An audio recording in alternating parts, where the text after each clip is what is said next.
Alright, welcome back YouTube. I wanted to do a little painting update video here since I haven't done one in a few weeks and I don't know when I'll be able to do another one, so we'll get on with the show here. What I got here are 12 horses for my ECW Cuirassiers. These are a mix of Foundry and Perry's. I wonder if you guys can pick out the 3 Foundry horses. They're significantly smaller than the Perry's. So, as a warning to you guys, Perry's is so weird. I find that some of their stuff mixes well with the newer style updated stuff, and some of their stuff, because they have such a wide range going over such a long period of time that it was created, that some of their stuff is smaller, some of it's bigger, because they use multiple sculptors. I mean, they've used the Perry brothers, Steve Stalla, I mean, they just have all sorts of sculptors they've used over the years, but these are smaller. These do not scale well to the Warlord or Perry's. Perry medals and Warlord medals scale very well together. These do not. They're smaller, and you can see here, these are 2 horses, and you can tell which one's the Foundry pretty easily, and which one is the Perry. They're very nicely sculpted. They're just smaller. I only have 3 of the Foundry ones in there, so I think what I'll do is I'll just do these guys on 75 by 25s and just have all 3 of the Foundry together. But we got all the horses done. I did them. I tried the correct method of painting black horses, of doing like a gazillion layers of slightly mixing in more gray paint into the black to build up the layers and blend them. It turned out very well. There were like 2 or 3 horses in which I messed it up and I blended in too much gray with the black and the contrast is too great. And then I dulled it down a little bit with a non-oil wash. But all in all, most of them, there's really only 1 or 2 horses that I'm not happy with, and I mixed up my blend of my mixture of my paint. Other than that, they all turned out really well. Now, I don't know, somebody, maybe Miller, he knows a lot more about the ECW period than me. Now, I know in the Napoleonic era, it was way more common for cavalry units to try and keep the same color of horses. Now, obviously at the start of a campaign versus the end of the campaign, that would differ because of replacing of horses and horse shortages. But it wasn't uncommon, for example, French cuirassiers to have all black horses and then the musician to have a white or gray horse.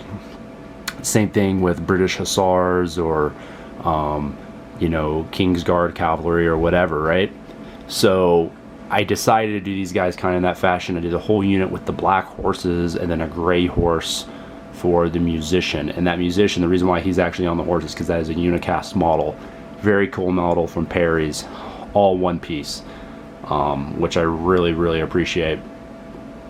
So I don't know if, you know, this is the pre-modern era right here. You know, we're talking the mid-1640, you know, mid-1600s.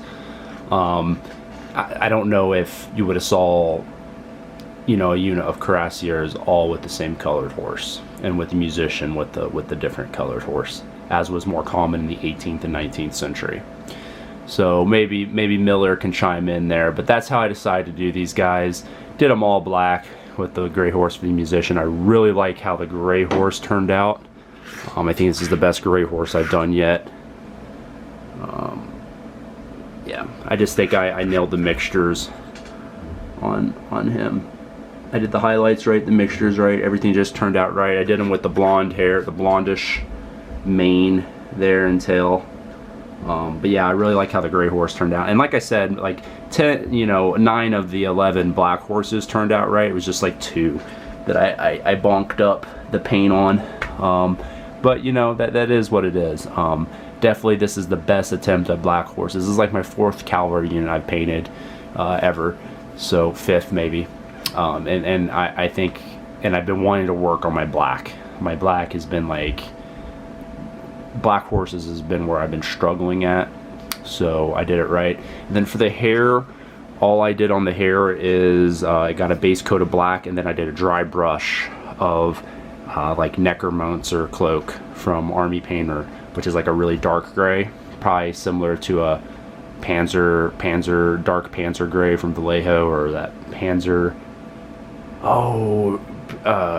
tank track gray. They have some colors like that that are really a dark gray. It's really similar to those, and I just dry brush it over the mane there just to give it a little bit of a you know, gradation in the highlight there, so you can see the raised areas of the hair. And then I did half of them with white socks and little white splotches on their, you know, on the front of their face there that horses have. Other than that, that is it on those. I did want to show, I'm gonna mount the camera here. I did want to show something else.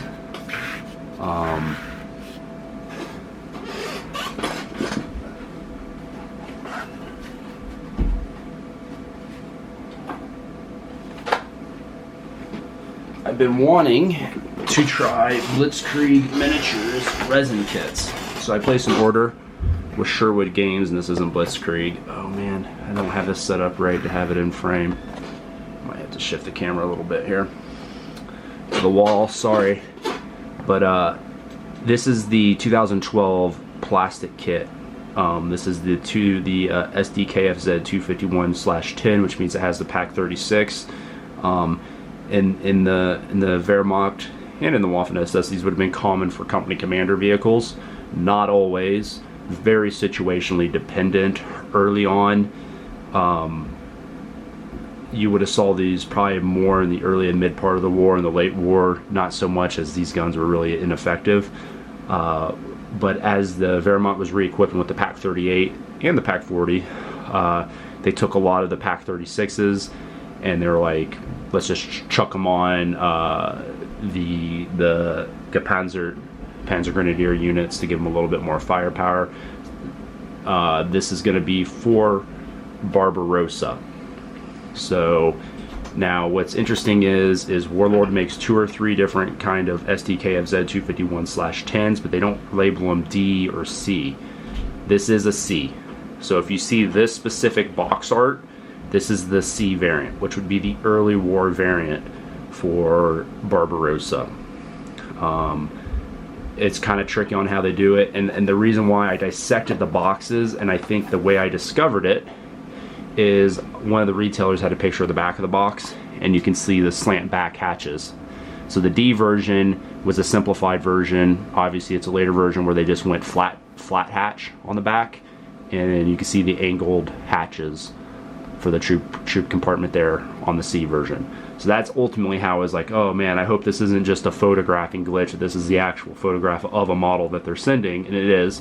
So this is a C variant, so this is going to be good for Barbarossa, North Africa, and France too, if you didn't want to mount the gun on it.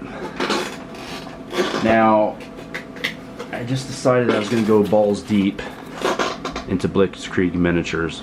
So that's a 251 Alf C/16. That's a flamethrower variant. Also going to be for my Barbarossa army. This is a SDKFZ 10/4. So that is a light half track with a 2cm anti-aircraft gun. And I'll pop one of these open. And then last but not least, because I am creating my Panzer Force here, we got a Panzer III Offs G. Now I showed the Rubicon kit I got, and I really like it. I'm building it right now. It's about 50% done being built, and then I'm going to prime it, and it's going to get into the pile for vehicles, because I'm going to have like a vehicle time. But this is my first time with Blitzkrieg Miniatures, and I got 3 of these now. And let's see here, see if I can't keep this in frame here. But yeah, actually, let me tilt the camera back up. Yeah, the resin is very clean and crisp on it. Very little cleanup's going to need to be done. I mean, very little. There is a little around the track areas, but other than that, not a whole lot. Now I did notice here, and I don't know if the camera's going to be able to pick this up, but you can see here on the back deck here behind the turret, there's appears what to be some bubbling. Now I can't actually tell if it's raised or if it's more of a visual thing and not a textural thing, so if I prime it, it might be fine. You won't even be able to notice. So we now have 3 of these Blitzkrieg vehicles. They appear to be really high quality, a little bit more pricier than the Warlord, about in line with the Rubicon kits. So just note that. And I know everybody, I'm a big fan of the Rubicon kits, but they do require modeling skill. They're a little bit harder to put together, but I know some guys, they're not into assembling models. Like Holy Diver hates building plastic miniatures, whether it's vehicles or infantry. He just hates it. He hires it out. That's how much he hates it sometimes. I don't really mind it. If you're one of those guys, these resin vehicles are great, because like literally I just have to glue on the hatch, the barrel, machine gun barrel for the hole, and that's it. And then I can start priming and painting. Not a whole lot to it. The Warlords are, require a little bit more assembly, but also pretty easy. And then the Rubicons are way more of a modeler's kit. They're going to look nicer, but they're going to take a lot longer to build. So, and they give you more options. You can build multiple variants. They have stowage and equipment options and all sorts of crazy stuff. So, just a little. So you guys will be seeing that. The early war German force is coming together quite nicely. I just want to get some more Panzer IIIs and more regular troop carrier 251s, but and then of course more infantry. So other than that, guys, and I'm gonna have to use the plastic kits to create a crew for that SDKFZ 10/4, because it only comes with 1 crewman. So I'm gonna need to create like 3 or 4. So until next time, guys, keep on painting, and hopefully you'll see this unit of Cuirassiers done sooner than later.